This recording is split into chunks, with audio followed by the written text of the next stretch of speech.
Well, Joe Biden is still trying to throw grandmothers in prison. A 71-year-old grandmother this past week convicted for entering the Capitol building on January 6, 2021 for around 10 minutes and praying. Boy, that sounds dangerous. Was it assault prayers? What was going on exactly that she needs to be thrown in jail? Rebecca Lavenz convicted this past week 4 federal misdemeanor charges. That includes entering and remaining in a restricted building, zero hedge with the write-up here, and disorderly and disruptive conduct. She faces up to a year in prison, $200,000 in fines. Her sentencing is scheduled for August 12th. For more on this and so much more, let's bring in Julie Kelly now, the author of the Declassified by Julie Kelly Substack and the author of January 6, How Democrats Used the Capitol Protest to Launch a War on Terror Against the Political Right. We're still seeing that now. Julie, great to talk to you as always. Hi, Vince. Thanks for having me. And I missed the eclipse. I didn't even know it was happening. I'm so sorry you missed. How did you miss it? Everyone else was screaming at you. It's happening now. It's happening now. That tells me everything about your news consumption, Julie. You live in some sort of sane world. Or I'm just consumed by nonstop news about the Trump and January 6th legal proceedings. So I miss all the good stuff. All right, I have my own personal eclipse all the time. So who needs to go on? You are quite a force. All right. So Julie, tell me about this, the January 6th grandma, Rebecca Lavenz. Do I have that right? That she just walked into the building, 10 minutes, she prayed, she left, and now her life is ruined? Right. So first of all, this is a reminder that this Department of Justice and federal judges in Washington continue to investigate, arrest, charge, put before D.C. Democrat juries to convict for minor offenses that have never been charged in this manner ever, for even more violent protests, say the 2017 inaugural riots or the 2020 George Floyd riots in Washington. So this DOJ continues to round up people like 71-year-old Rebecca Lavenz, I believe is how you say her name, from Colorado. Uh-huh. Now, Vince, I just had my researcher, because, we have access to surveillance video, so we just tracked all of her movements as she was really pushed inside the Capitol by this huge group that was outside the east side doors, rotunda doors. The Columbus doors there. So I'm going to be posting that tonight, either on Twitter or tomorrow, Julie_X, so people can see it. Now, look, I did not see her praying at any point, but you could see her on her phone. She's chatting with police officers. She, like so many J6ers, didn't know where they were going inside the Capitol. She somehow ends up in the rotunda. She's looking up at all the beautiful paintings, chats with another police officer, and exits peacefully 10 minutes later. For that, she was arrested by FBI counterintelligence agents a few days before Christmas 2022, charged with these 4 common misdemeanors, and, like so many, had her life destroyed and now convicted by a jury. DOJ has a perfect conviction rate before D.C. juries, by the way, for J6ers, and she will face sentencing later this year, and to your point, could spend up to a year in prison. Did she choke out a cop, or did she take a lawmaker hostage or anything when she was in there? I didn't see that. No, didn't see her chanting "Hang Nancy Pelosi" like all the feds were chanting.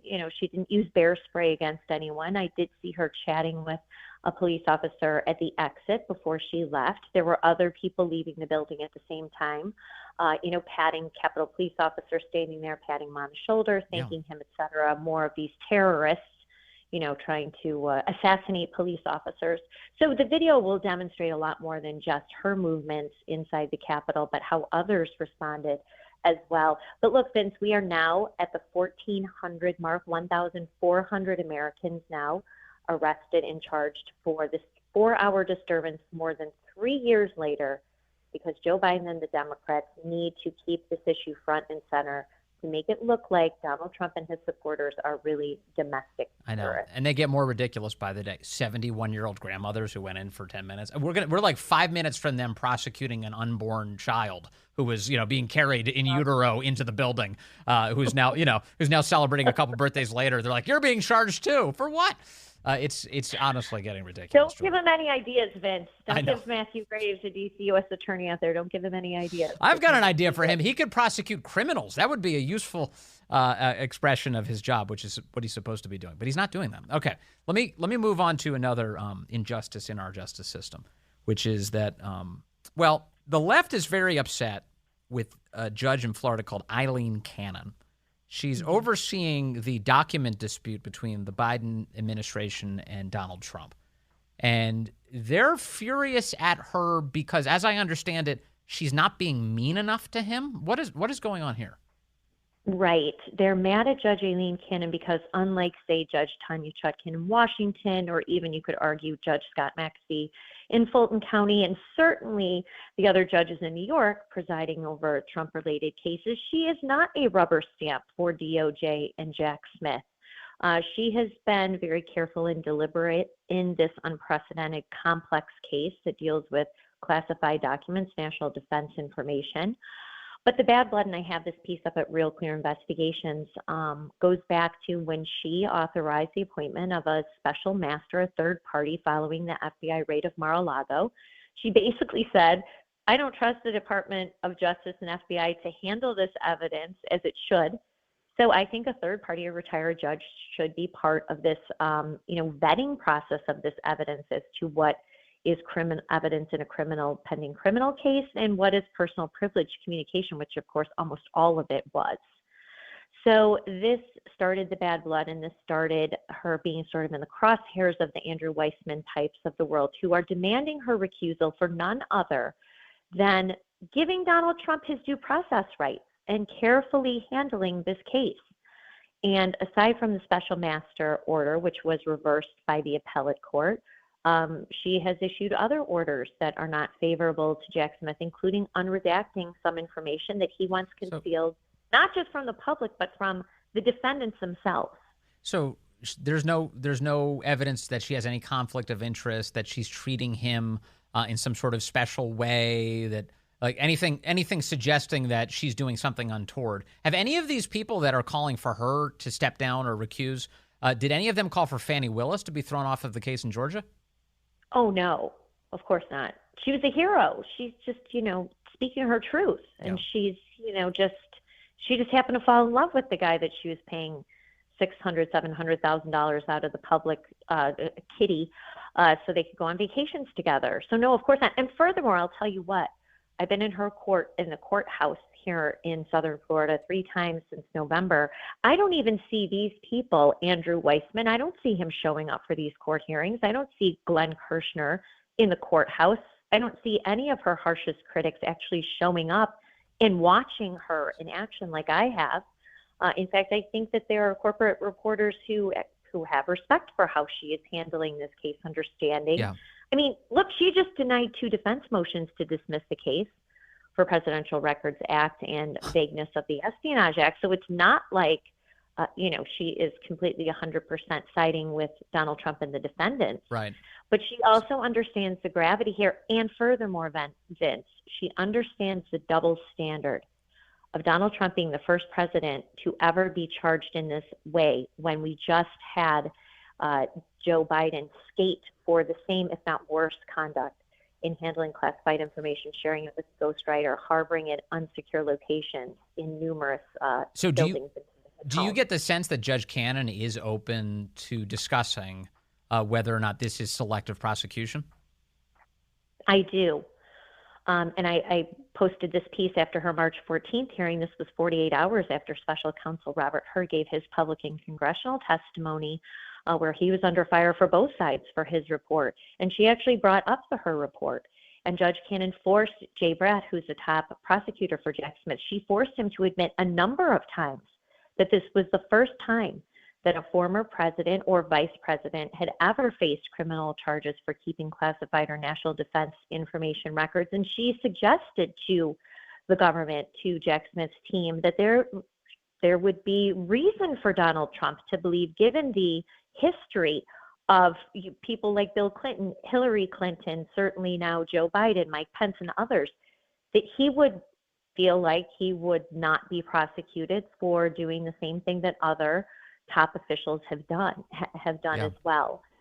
So there is a selective vindictive prosecution motion pending to dismiss. We've not seen it on the public docket, but she seemed, if she was going to dismiss this case for anything, it would be based on selective vindictive prosecution, and she would have a very strong argument in doing so. So I get the sense from the outside, and you've been reporting on all of this extensively, that Jack Smith has taken a very condescending approach to Judge Cannon, and that she doesn't like this. What are you seeing in the courtroom? Well, in the courtroom, you can tell she's not a fan of Jay Brett, who is the lead prosecutor. And again, he was also involved in the special master case after the Mar-a-Lago raid. So they don't seem to get along that well. But she also presents forceful and tough questions to the defense attorneys, to Donald Trump's defense attorneys and his two co-defendants. You know, she seems very unfazed by, you know, the presence of Donald Trump or Jack Smith.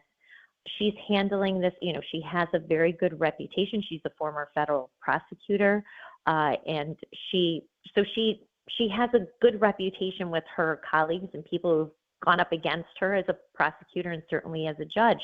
There's a whole profile in the New York Times about this. So, but you do sense that, and look, she has seen these documents, right? She's seen the 32 files that the government claims are national defense information that he should not have had. And even though this is all sealed information, you kind of pick up that she believes that this case is garbage. Not only that it's unprecedented in nature, but that the evidence that they have, that they're trying to keep from Donald Trump and his co-defendants, that they will argue perhaps even jurors can't have full access to. You kind of get the sense that she believes this case is a pile of steaming garbage. And maybe she won't dismiss the case simply because she will want to force them to put this evidence before not just a jury in Southern Florida, but to the American people as well. Before we let you go, Donald Trump has a lot of these legal cases that he's battling out. Among them is the one that's in Manhattan as well against Alvin Bragg is trying to bring this hush money case against Trump involving Stormy Daniels. And in that case today, apparently Donald Trump is suing the judge, Merchant, in that case. The New York Times describes it as a, quote, last-ditch attempt to avert the Manhattan trial. But this judge has imposed an onerous and what many legal experts consider unconstitutional gag order on Trump as he tries to defend himself in public here, especially during his campaign. What do you make of Donald Trump's back and forth with this judge who clearly hates Trump and is out to get him? Well, look, Judge Juan Merchan, I have a piece also at Declassified with Julie Kelly explaining this. Judge Juan Merchan is completely compromised. He should not be within 100 yards of this trial because his daughter, Lauren, is a highly paid Democrat consultant who has made tens of millions of dollars, her firm being paid by people like Adam Schiff, Kamala Harris, even the Joe Biden campaign. And his gag order, the expanded one that he handed down several days ago, is not to protect witnesses or jurors or the integrity of judicial proceedings, which is commonly what we hear about Trump gag orders. No, his gag order is to prevent Donald Trump from telling the American people how compromised he is due to his daughter's lucrative business dealings with top Democrats who've spent years trying to take out Donald Trump. So, of course, you know, what the left and Democrats and corporate media call delay tactics, the rest of us call due process, because we know that these judges, whether it's Engoron, whether it's Merchan, whether it's Tanya Chutkan, are compromised. They are partisan operatives in black robes. They should recuse from this case. But who do they turn their anger and their ire toward? Judge Cannon. All right. Thank you, Julie Kelly, for all of your excellent work and reporting. As always, really appreciate your time today. Thank you so much.